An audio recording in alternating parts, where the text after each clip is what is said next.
Desenvolvimento embrionário não seria possível sem membranas específicas oriundas do próprio embrião e que se colocam externamente a ele e garantem o seu desenvolvimento.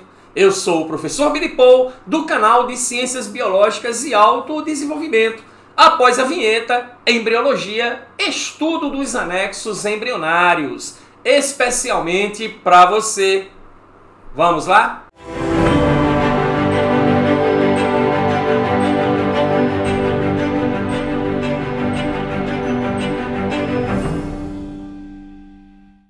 Olá você, tudo bem?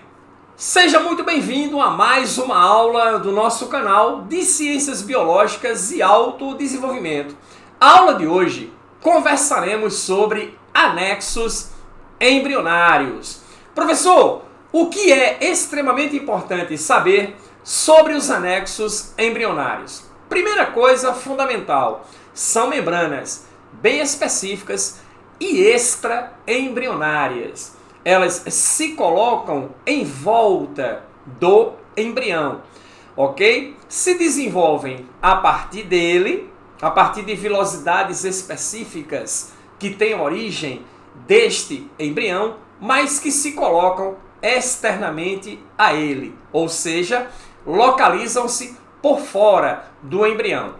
Tem a responsabilidade de dar suporte ao desenvolvimento embrionário, pois promovem funções extremamente específicas durante este desenvolvimento deste embrião, ok? Vamos então falar especificamente sobre o primeiro anexo embrionário importante, que é o saco vitelínico. Vale salientar que toda a base para o estudo de anexos embrionários, que se apresentam em toda a sua completude e em toda a sua complexidade, está baseado no estudo do desenvolvimento de embrião de répteis e do embrião de aves. É exatamente nesses dois embriões de vertebrados onde nós encontramos o desenvolvimento completo e complexo desses anexos. E o primeiro que a gente vai analisar é o saco vitelínico.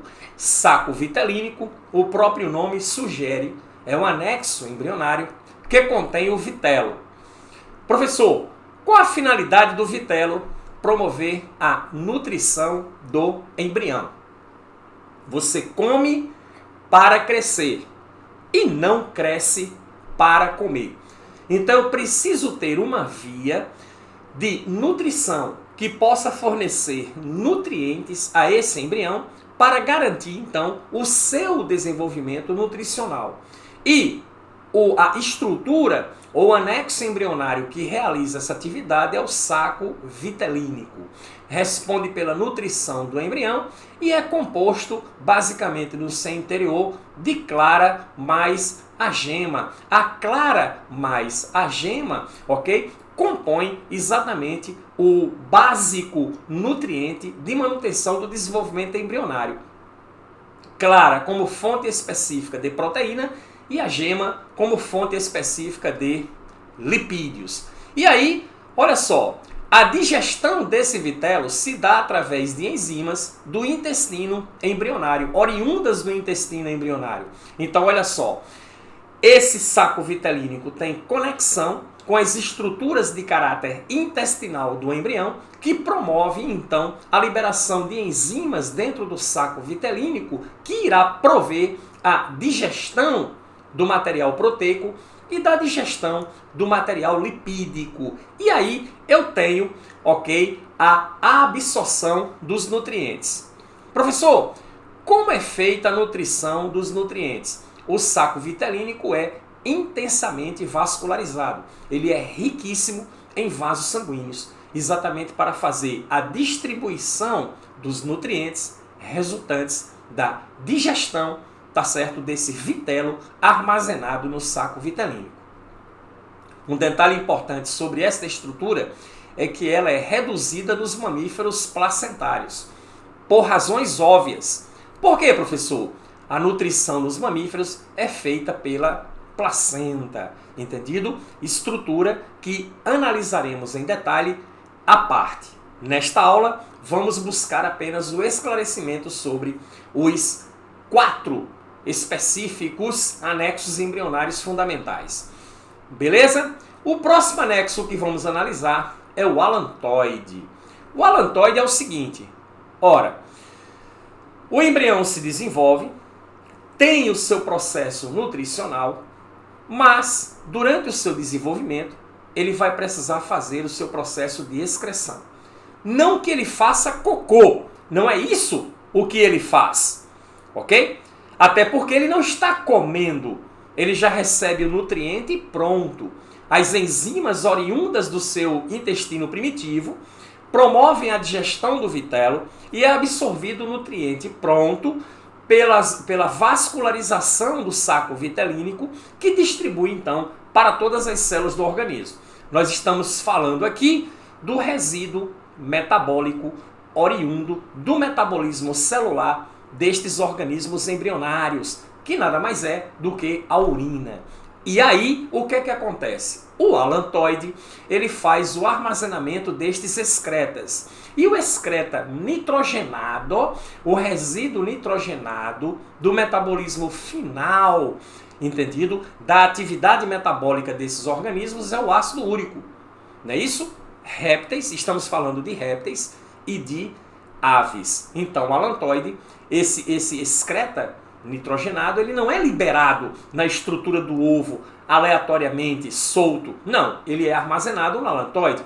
À medida, então, que o desenvolvimento embrionário ocorre, você tem a diminuição do saco vitelínico, porque ele vai reduzindo a quantidade de vitelo devido à nutrição do embrião, e você vai tendo o aumento do alantoide, que vai armazenando cada vez mais os excretas liberados por esse embrião, mais especificamente o ácido úrico.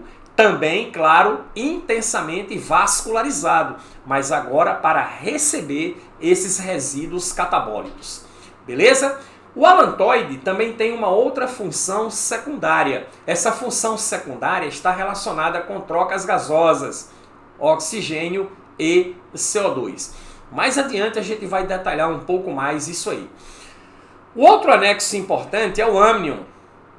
Professor, o que é o amnion? É a bolsa amniótica. A bolsa amniótica contém o líquido amniótico, que é um líquido aquoso, um líquido à base de água, que envolve todo o embrião, tá certo? Todo o embrião de vertebrados, ele se desenvolve em meio aquoso, inclusive o nosso, que também temos esse amnion bastante desenvolvido, essa bolsa amniótica, ok? E a sua função favorecer o meio aquoso, que protege contra choques mecânicos e desidratação.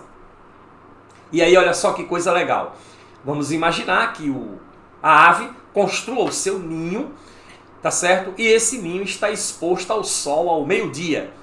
Esse ovo está recebendo lá raios solares, produzindo calor. Imagine se ele não tivesse um líquido para fazer o controle térmico, evitando então que o embrião desidratasse. Então é aí onde entra esse conteúdo aquoso do amnion da bolsa amniótica, além da proteção contra choques mecânicos.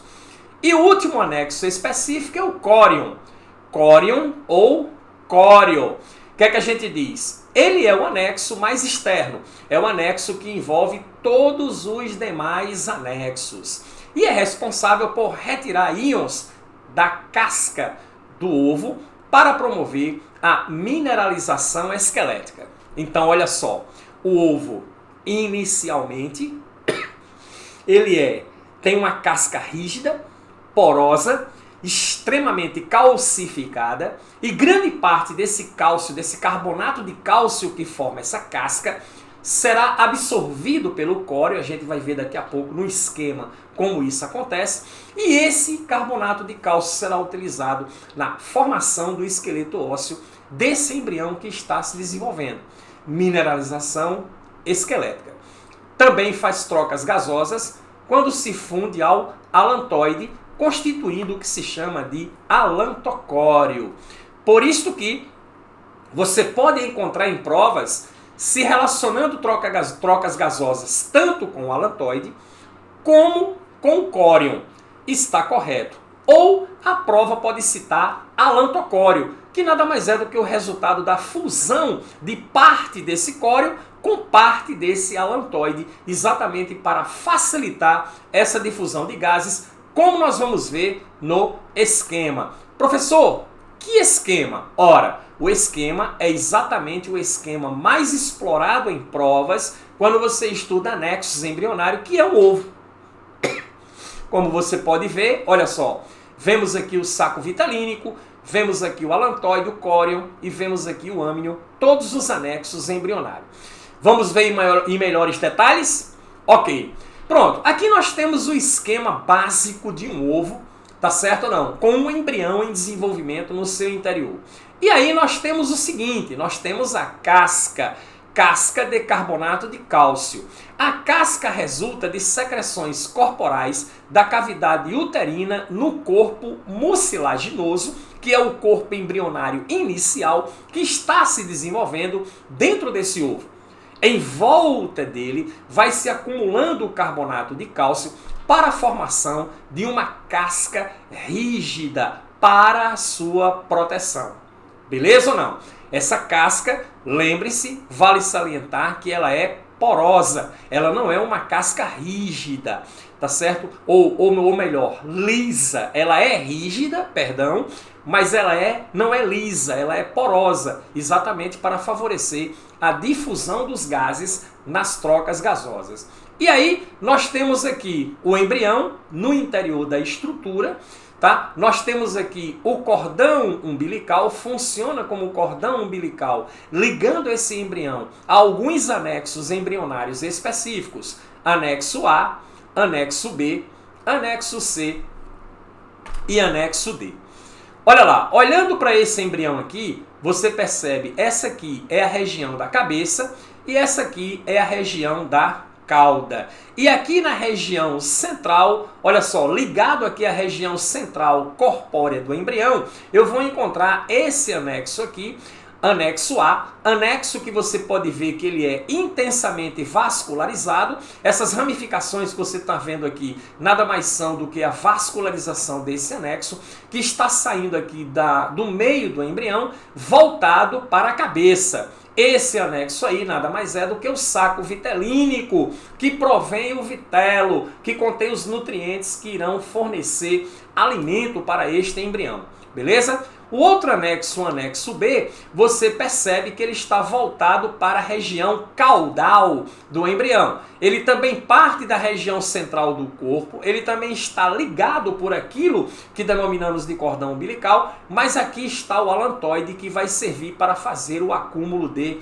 excretas. E aí um detalhe importante, olha só, aqui você tem o âmnio, o âmnio é o anexo que envolve o embrião, apenas o embrião, todo o embrião, e que contém o líquido amniótico, ok? Basicamente formado de água, proteção contra choques mecânicos e desidratação.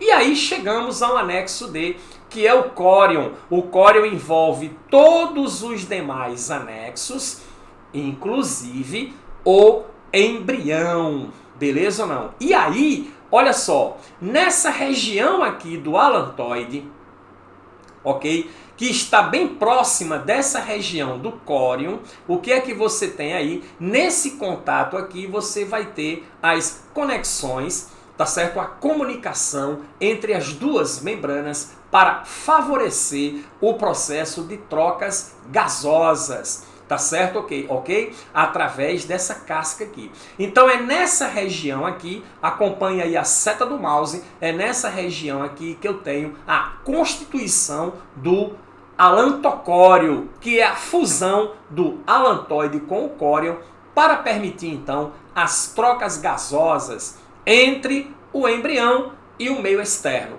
recebendo assim oxigênio e liberando assim o CO2. Beleza, galera?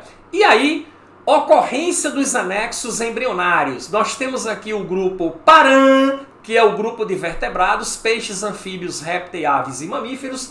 Perceba que os anfíbios não apresentam nenhum tipo específico de anexo embrionário e os peixes possuem apenas o saco vitalínico. vitelínico. Vale salientar que o desenvolvimento embrionário desses animais ocorre totalmente em meio aquoso. Não é isso mesmo? Eles vão se desenvolver em meio aquático. E por estarem já dentro d'água, muitos anexos são desnecessários.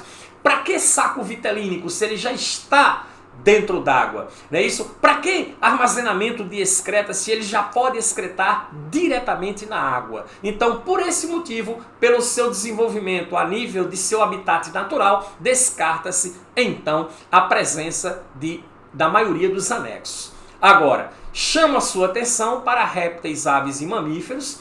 Tá? Répteis, aves e mamíferos possuem todos os demais anexos, entendido? E um detalhe importante.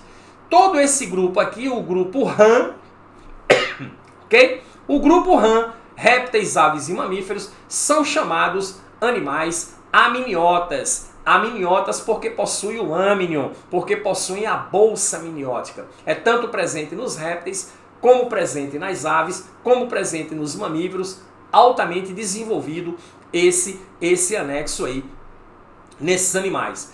Em relação ao alantoide e o saco vitelínico, ele é reduzido ou praticamente atrofiado nos mamíferos placentários. Por quê, professor? Exatamente porque nos mamíferos placentários, quem faz, tá certo ou não, a transferência de nutrientes para o embrião e a retirada de excretas do embrião é exatamente a placenta, que é o anexo que faz a comunicação materno-fetal, especificamente nos mamíferos. Beleza? Essa então era a nossa aula sucinta, didática, clássica e objetiva sobre os anexos embrionários. Nos ajude sempre, inscreva-se no canal, deixe o seu like, tire suas dúvidas aí no comentário. Terei prazer em dialogar com você sobre ciências biológicas. Beleza? Nos encontramos na próxima aula sobre placenta. Aula sobre o anexo embrionário específico de mamíferos. Aguardo você. Até lá!